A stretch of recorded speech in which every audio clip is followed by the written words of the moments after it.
some that I've already baked. These were actually on two separate trays, so they weren't this close together when I baked them. I had the caps on one tray and then these on another tray. So the thing about meringue is if you live in a humid climate or if it's humid that day, not a good idea to do meringue. Because what happens with the humidity, they'll actually kind of break down.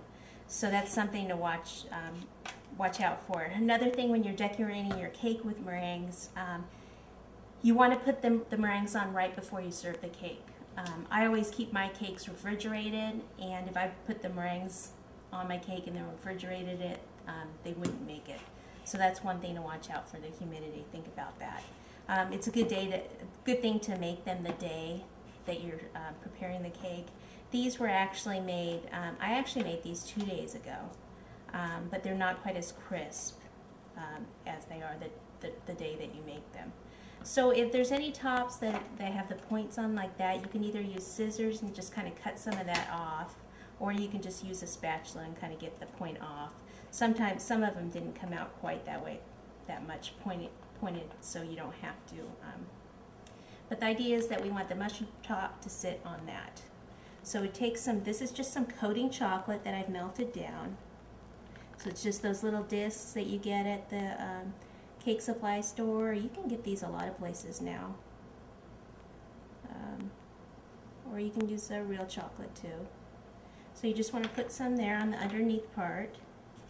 And then take this and kind of just push it on there.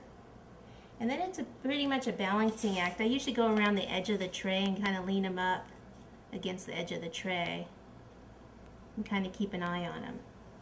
Some people like to actually take this part and poke a little hole in the bottom like this, and then take one of these that has the point on it, dip part of that in chocolate as well as putting the chocolate around it.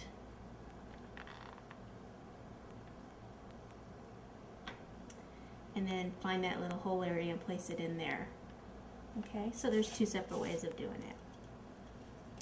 Okay, so you just do them all like that. Whoops. See, they're a little sticky right now. And then you come up with these.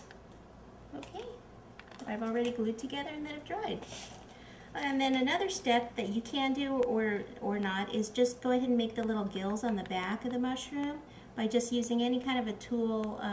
This is almost like a little needle type tool, and just kind of draw little lines underneath. You could just use a spatula, or you can leave them without that part. It's totally up to you, whatever you want to do. You know, sometimes you don't even see that underneath part, so that's up to you.